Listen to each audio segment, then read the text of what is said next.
생각하는 방식을 바꿔야 세상이 달라진다. 오늘도 리더십 이야기입니다.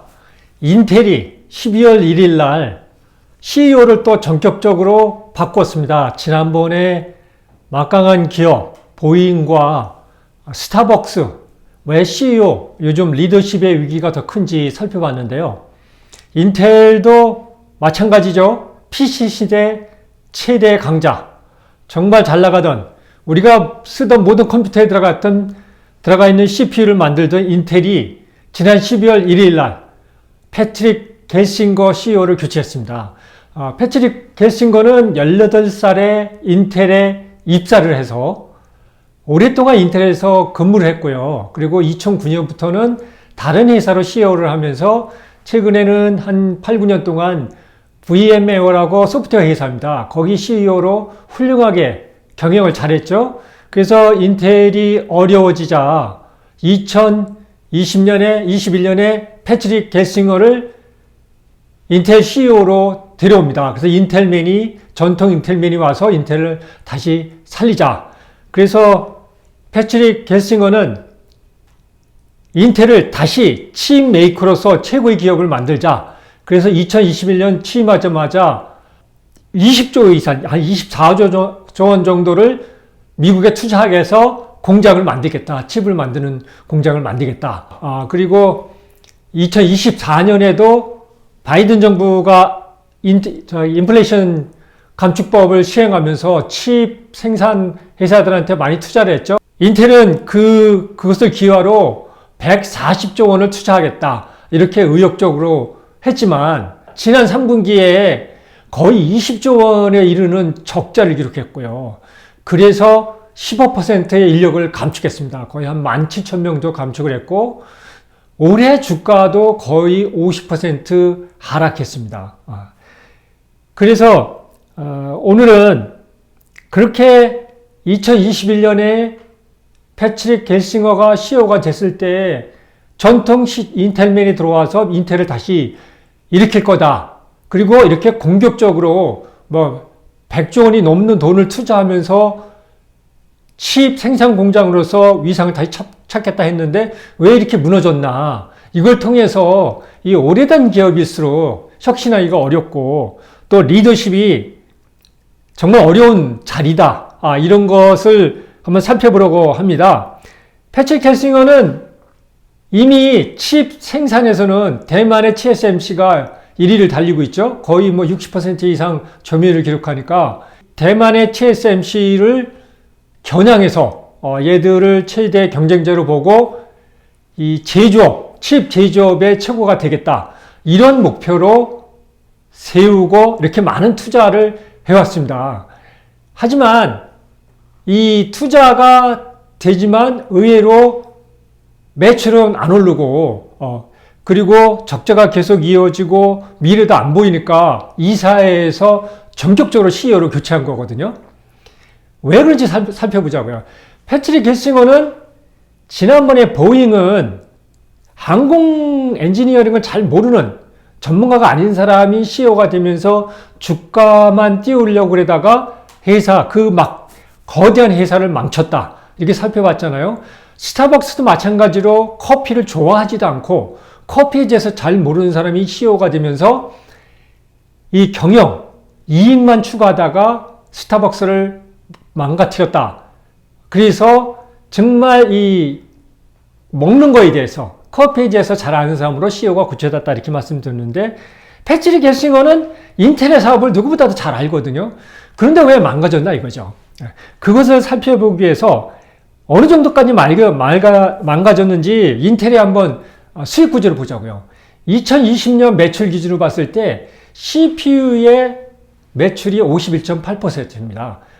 인텔은 CPU 회사죠. CPU 회사고 그리고 서버에 들어가는 하드웨어가 33.7%. 그러니까 이 컴퓨터에 들어가는 하드웨어 칩의 거의 85%를 차지합니다. 그리고 사물 인터넷, IoT가 5.2%. 그리고 프로그래머블 반도체라 그러거든요. 이게 이제 소프트웨어와 결합된 이 하드웨어죠. 이거에서의 매출은 2.4%밖에 안 됩니다. 그러니까 이해가 되겠죠? 인텔은 아직도 하드웨어 기반 회사입니다. 회사고 2024년 매출에서 상당 부분을 차지하는 고객을 봤을 때요. 데일 컴퓨터가 19%고요. 레노버가 11%고 슈러패커드가 10%입니다. PC 업체들이죠. PC 업체들이 40%입니다. 그리고 이 PC에 들어가는 칩은 인텔이 중소기업으로 취급했던 AMD가 최대 경쟁자가 됐습니다. 그러니까 인텔의 원래의 자기들의 핵심 사업은 이미 무너졌다는 거죠. 제가 여러 번 설명한 일반 상품화가 된 겁니다. 그러니까 핵심 사업은 이미 파괴적 혁신을 당하고 있는 거예요. 그런데 이 패트릭 겔싱어는 계속 그 칩을 TSMC를 쫓아가서 거대한 생산 회사로 만들겠다. 이렇게 엉뚱하게 방향 설정을 한 겁니다. 이렇게 메모리 부분에서도 삼성에 뒤지면서 2018년 이후에 삼성이 1위를 차지하게 됩니다. 그리고 스마트폰이 2007년부터 아이폰이 나오면서 스마트폰이 우리 삶의 핵심이 됐잖아요. 인텔의 스마트폰도 우습게 봤죠. 그래서 스마트폰의 칩은 ARM이 95% 점유율을 기록하고 있습니다. 그러니까 이것은 뭘 뜻하느냐면요. 제가 여러 번 말씀드린 기존 사업자의 운명은 이렇게 일반 상품화가 됐을 때 파괴적 혁신을 겪고 있는다. 그러니까 인텔의 핵심 사업, 하드웨어를 중심으로 하는 칩 사업은 일반 상품화라는 거죠. 이미 이제 모든 나라가 그걸 하고 있고요. 중국이 무섭게 쫓아오고 있고, 그래서 삼성도 어려워지고 있잖아요. 이 일반 상품화에 대한 개념이 이 CEO들한테 아직 안 들어가 있는 거예요. 그래서 새로운 황금 시대를 하기 위해서는 남들이 못 쫓아오는 새로운 독창적인 기술을 개발하는 거죠. 그러니까 미래 기술이죠. 그래야 이 고가의 제품을 만들 수 있고 이익이 많은 거죠. 그래야 새로운 황금 시대인데 이미 TSMC가 하는 것은 인텔이 아무리 많은 투자를 하더라도 TSMC를 쫓아갈 수가 없습니다. 왜냐하면 TSMC도 가만히 있는 건 아니잖아요. 그리고 이미 60% 이상 점유율을 차지하고 있는데 인텔이 아무리 투자를 한다 해도 그거를 깨부수기는 어려운 거죠. 그래서 새로운 황금 시대로 가는 거는 다시 독창적인 모델을 찾아야 되는데 그것을 찾지 않고 지금 해오던 곳에서 더 잘하겠다. 이게 패트릭 겔싱거의 최대의 실수입니다.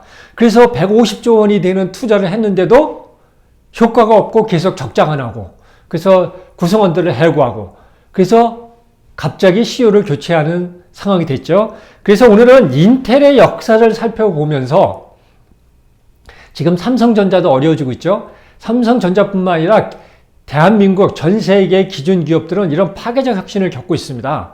그래서 이 인텔의 역사를 살펴보면서 우리가 어떻게 방향 설정을 해야 되는지 한번 살펴보자고요. 일단 일반 상품화가 되는 것이 곳곳에 이 기업이 성장할 때 곳곳에 어떤 영향을 미치는지를 다시 용어를 머리에 두고 시작하자고요. 아주 중요한 용어입니다. 그러니까 기술적 장벽이나 서비스의 차별화가 없어지는 거예요. 그러니까 우리가 독보적으로 갖고 있던 것을 누구나 카피해서 할 수 있다는 거죠. 복제가 쉬워지는 거죠. 그래서 누구나 그 비슷한 수준의 서비스를 제공하고 있는 거죠. 그래서 삼성전자를 비롯해서 기존 기업들이 지금 어려움을 겪는 것은 중국이 이 대부분의 영역을 일반 상품화 영역으로 만들어버리는 거예요. 그러면 중국을 당할 수가 없습니다. 중국은 내수 시장도 크고요. 그리고 인력이 많으니까, 노동 인력이 많으니까 이 저가 상품으로 얼마든지 시장을 잠식할 수 있어요.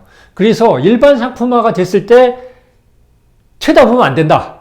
이전 우리의 핵심 사업을 쳐다보면은 회복하기가 어렵다. 그래서 일반 상품화라는 것을 머리에 두고 인텔의 역사상 이 일반 상품화가 어떻게 역할을 했는지를 한번 살펴보자고요. 인텔은 1968년에 오래됐죠. 한 56년 된 기업입니다. 로버트 노일리하고 거든 모어가 만든 회사입니다. 거든 모어는 무의 법칙으로 유명하죠. 18개월마다 이 CPU, 컴퓨터 칩은 성능은 성능은 2배로 올라가고 가격은 절반으로 떨어진다. 무어베어 법칙이 이 PC 시대를 점령했죠. 그 고든 무어와 로버트 널리가 만든 회사입니다. 그리고 이 회사는 산타클라라 밸리라고, 산타클라라 계곡이죠. 그게 지금 실리콘밸리가 있는 그 도시입니다.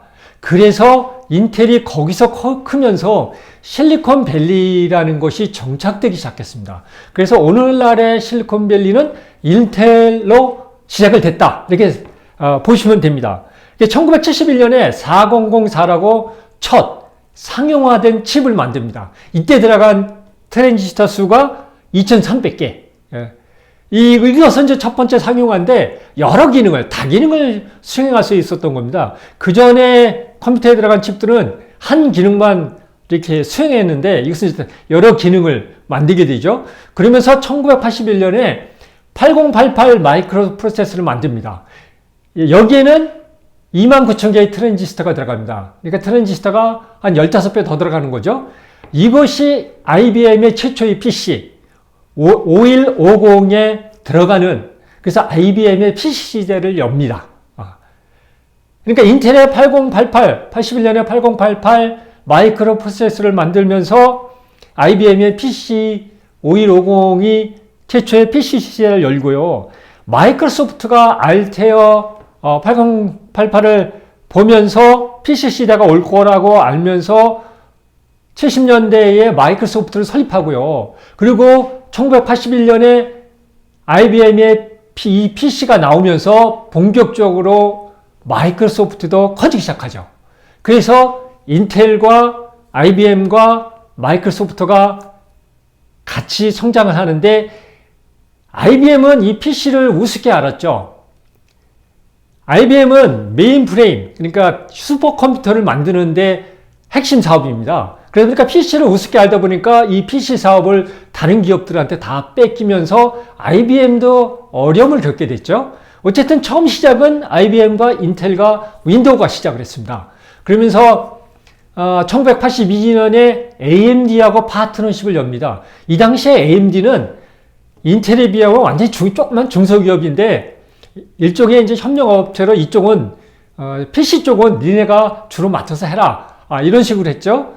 근데 이것이 이제 나중에 AMD하고 뭐 저작권 분쟁도 열고, 그리고 최근에 와서는 AMD가 이 하드웨어 칩 분야에서는, PC 분야에서는 지금 인텔을 추월하고 그랬죠. 그리고 1985년에 D램에서 철수합니다. D램. 이 메모리죠. 이것을 철수한 이유는 D램의 경쟁 시장이 너무 크다는 거죠. 진입자가 너무 많아서. 그리고 돈이 안 된다. 돈이 안 된다. 그래서 우리 CPU에 집중하겠다. 그러면서 삼성이 D램 메모리 부분에 집중하면서 삼성이 커지기 시작한 겁니다. 인텔이 이때 85년에 D램에서 철수하면서. 그리고 D램이 이제 본격적으로 세계적인 기업이 된 것은 1987년에 앤디 그로브가 CEO가 됩니다. 이 앤디 그로브가 정말 대단한 리더죠. 이 철학. 앤디 그로브의 철학은 이겁니다. 아까 얘기한 이 일반 상품화. 일반 상품화가 됐는데 기존 기업들이 그대로 가거든요.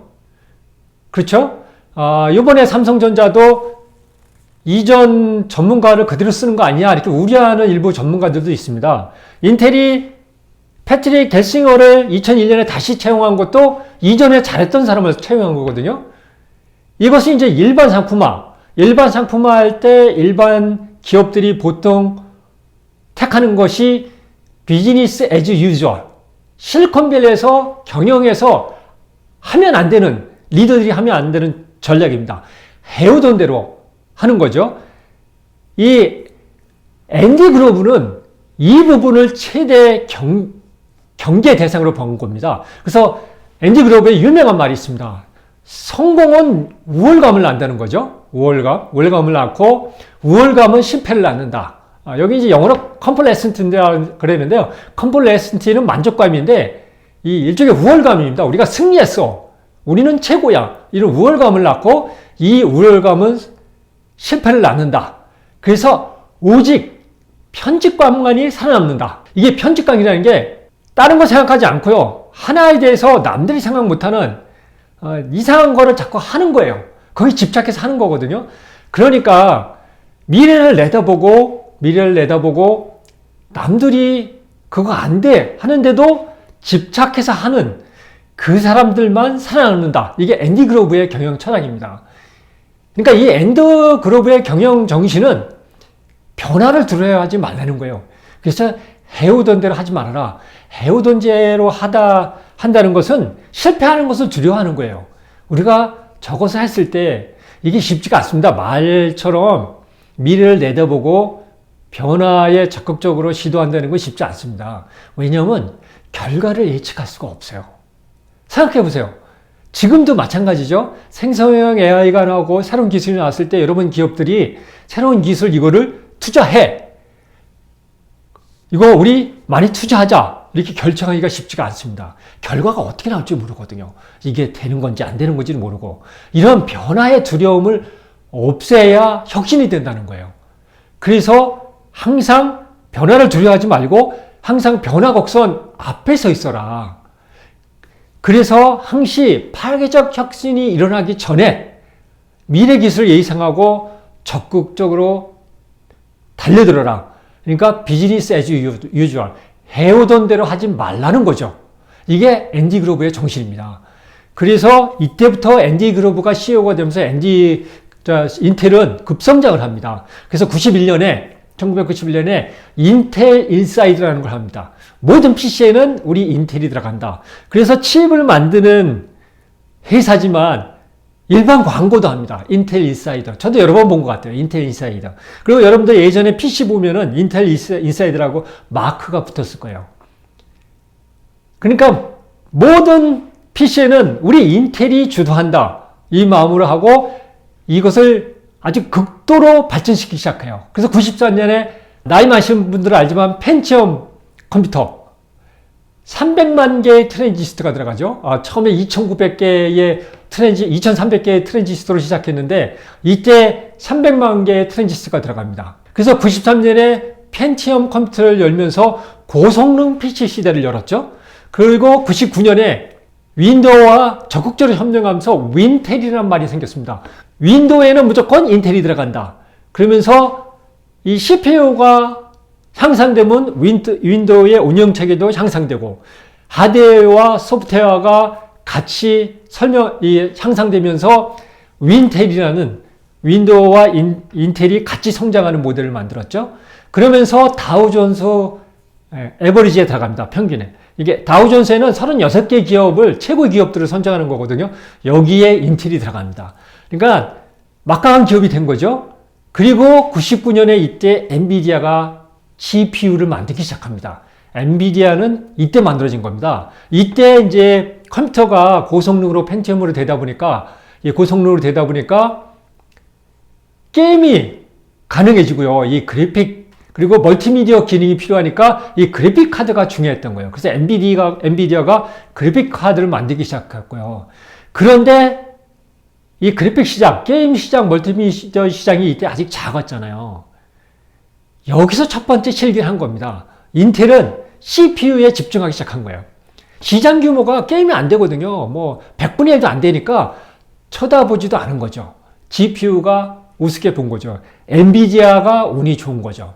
이게 나중에도 이 주제로 다음 주에 설명을 드리겠지만 기존 기업이 이렇게 미래의 혁신에 지속적으로 투자하기 어려운 이유들이 여러 개 있습니다. 그건 나중에 또 설명을 드리겠습니다. 그래서 엔비디아가 지금까지 커간 거고요. 인텔은 이때 첫 번째 기회를 놓친 겁니다. 이 그래픽 시장이 컴퓨터에 많이 필요하다는 거를 핵심이라는 거를 무시를 했죠. 그러면서 CPU에 집중하면서 이 기회를 놓쳤고요. 이게 첫 번째 놓친 겁니다. 그래픽 카드를 무시했다. 하지만 2000년에 거의 550조 원의 시장 가치를 기록합니다. 마켓 밸류가 555조. 그러면 지금 미국의 10대 기업이 한 700조 원 될 겁니다, 아마. 물론 애플이나 이런 거는 거의 5천조에 이뤄가고 있고요. 애플, 엔비디아, 마이크로소프트는요. 500조 원이니까 이게 상당히 높은 겁니다, 이때. 이렇게 돼서 최고를 누리고 있었죠, 인텔이. 이것이 또 쥐약이 됩니다. 2007년에 스티브 잡스가 아이폰을 내었잖아요. 아이폰이 나오면은 뭐가 필요해요? 칩이 필요하죠. 모바일 칩이. 그런데 인텔은 우습게 본 거예요. 이미 CPU, 이 컴퓨터에 들어가는 CPU, 그리고 슈퍼컴퓨터, 메인프레임, 그리고 기업에 들어가는 서버, 이런 데 시장이 너무 크니까 이 모바일 칩은 우습게 보이는 거예요. 뭐 100분의 1도 안 되니까. 그러면서 모바일 칩은 누가 들어가요? ARM이 들어가게 되죠. 이게 두 번째 놓친 겁니다. 지금 ARM이 95%의 모바일 칩 점유율을 기록하고 있습니다. 그래서 두 번째 모바일 시장을 놓쳤죠. 그 다음에 2010년에 브리안 크르자니크가 CEO가 되면서 모빌아이를 인수합니다. 이게 이제 이스라엘에서 시작한 자율주행 업체입니다. 많은 돈을 주고 인수를 했죠. 모빌아이. 그러니까 새로운 시도를 한 거죠.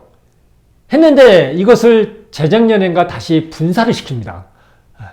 그러니까 계속 적자가 나니까 투자를 안 하는 거죠. 그래서 모빌아이를 떼어내고요.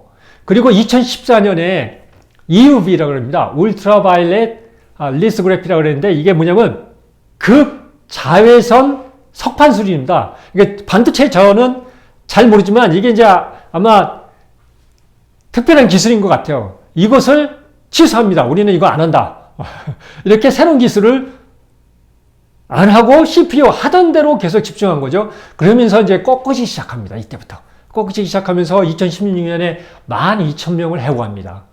해먹으면서 2017년을 넘어가면서 메모리는 삼성한테 다 넘어가고요.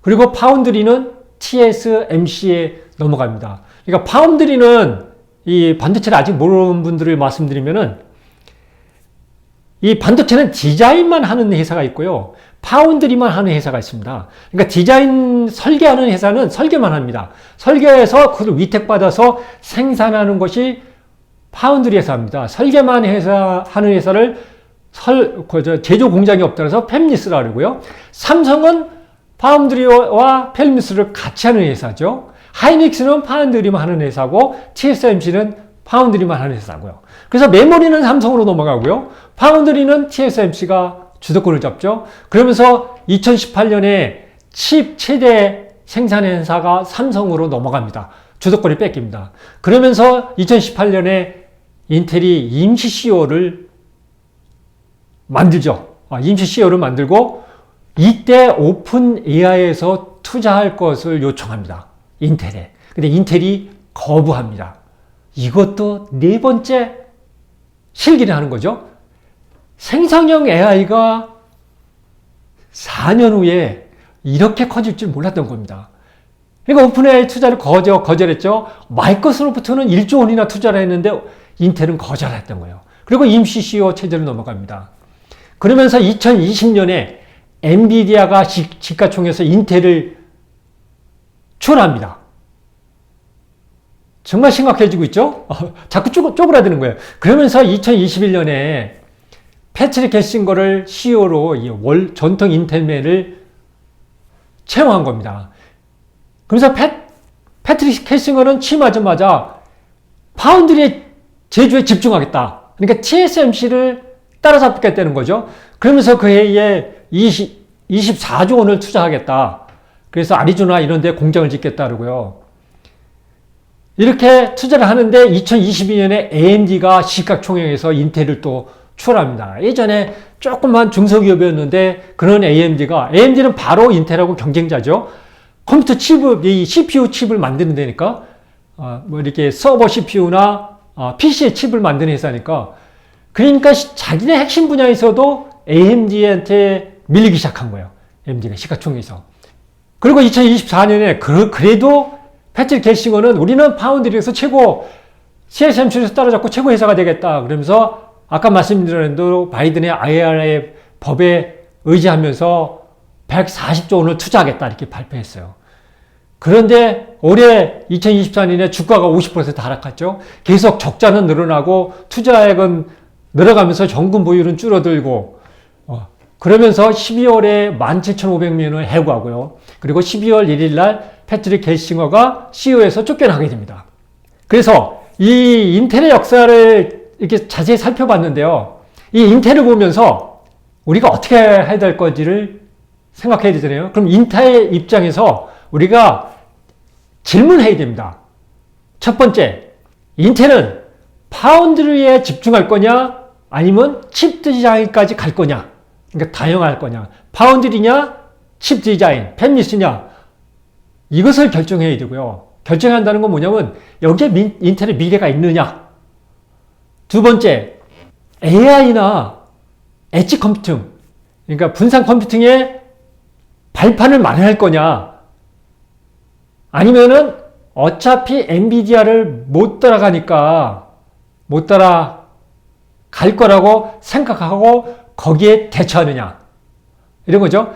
인텔이 선택할 수 있는 질문들이요. 세 번째는 장기 생존 전략에서 어떤 것을 택할 것이냐 이거죠. 앞에 두 개의 질문, 파운드리냐 칩 디자인이냐 선택해서 우리가 살아갈 방법이 있느냐. 두 번째는 AI나 엣지 컴퓨팅의 발판을 마련해서 엔비디아를 따라갈 수 있느냐 아니냐, 이것을 생각해야 되고요. 그걸 기반으로 우리가 롱텀 전략, 긴 기간 전략에서, 미래 전략에서 생존 전략을 가져갈 수 있는 게 무엇이냐. 여기 선택이 우리가 할 게 별로 없다. 그러면 구조조정을 하고 망할 거냐, 아니면 이 기업의 사업의 구성을 완전히 바꿔서 새로운 걸로 바꿀 수 있느냐. 그러니까 엔비디아를 추월해서 엔비디아보다 더 앞선 전략을 펼 수 있느냐, 아니면 지금이라도 다른 회사한테 팔아서 합병을 할 것이냐. 이렇게 세 개의 질문을 할 수 있다는 거야. 그러니까 세 개의 질문을 한다는 것은 세 개의 선택권밖에 없죠. 그런데 저는 답이 잘 안 보여요. 인텔의 답이 잘 안 보여요. 왜냐면 기회를 놓쳤다는 거죠. 그동안 인텔이 여유가 있을 때 할 수 있었던 네 번의 기회를 놓쳤거든요. 그래서 이게 임계점을 지나면 그때부터는 이미 파괴적 혁신을 잡을 수가 없다 그랬잖아요. 이 임계점, 잠복기가 있기 때문에 리더들이 참 선택하기가 어려운데, 항시 네트워크 세상은 잠복기가 있다. 그러면서 임계점을 지나면은 그때부터는 파괴적 혁신을 당할 수밖에 없다. 그렇기 때문에 여기서 인텔을 보면서 우리가 교훈을 얻어야 돼요. 두 가지입니다. 하나는 1위 사업자를 이길 수 있는 기술이나 우리의 역량, 리소스가 없으면 자본 집중 투자 전략을 펴면 안 된다 이거죠. 패트릭 겔싱어가 이런 전략을 폈죠. 인텔이 TSMC를 이길 수 있는, TSMC가 아직 이루지 못한 기술이 있는지, 아니면은 TSMC가 갖지 못한 우리 자체의 역량을 갖추고 있는지, 이걸 판단하고 그게 없으면 자본을 집중적으로 투자하면 안 된다. 이거와 연관해서 두 번째로, 임계점에 도달해서 하락하기 전에, 핵심 사업이 임계점을 도달하기 전에 새로운 성장 사업에 승부를 걸어야 된다. 인텔이 네 번을 놓쳤다 그랬죠. 그래픽 카드부터 시작해서 마지막 인공지능까지 마이크로소프트가 사티아 나델라가 1조 원을 투자할 때 인텔은 오픈 AI의 투자를 거절했죠. 여기까지 몇 번의 기회를 놓쳤어요. 그러니까 인텔은 그 네 번의 기회를 다 잡았어야 돼요. 잡았어야 되는데 그걸 못했죠. 실제적으로 이걸 몰라서 못하는 건 아닙니다. 패트릭 겔싱어는 2024년 MIT 컨퍼런스에서 Will we manufacture the future? 그러니까 우리가 미래를 제조할 수 있겠느냐? 이런 질문을 했거든요. 이 미래를 제조한다는 것이 중요한 이야기입니다. 그래서 이 인공지능 시대, 디지털 시대에는 CEO가 정말 어렵습니다. 기존 기업은 현재의 안정성도 확보해야 되고요. 현재의 안정성을 확보하지 못하면 망합니다. 지금, 미래도 없이 지금 망합니다. 그러면서 미래의 확장성을 확보해야 되거든요. 그래서 이 기존 기업의 CEO는 두 가지 전략을 펴야 되는데요. 현재의 핵심 사업은 안정성을 확보해야 되니까 최대한 지키기 전략입니다. 여기에 더 많이 투자하면 안 됩니다. 패트릭 겔싱어는 그걸 공격적으로 투자했어요. 거기에 최대 실수고요. 현재는 망하지 않게만, 유지하기만 하는 겁니다. 그러면서 여기서 리소스를 빼서 미래에 투자해야 되는 겁니다. 그래서 자원 재배분 전략이라고 합니다. CEO가 이 자원 재배분 전략을 어떻게 하느냐에 따라서 그 기업이 다시 살아나느냐 마느냐가 결정이 됩니다. 그래서 오늘은 인텔의 역사를 보면서 그 막강한 PC 시대의 제왕인 인텔이 55년 만에 왜 이렇게 거꾸러졌는지 그것을 살펴보고 우리가 이 시대에 어떻게 해야 되는지를 살펴봤습니다.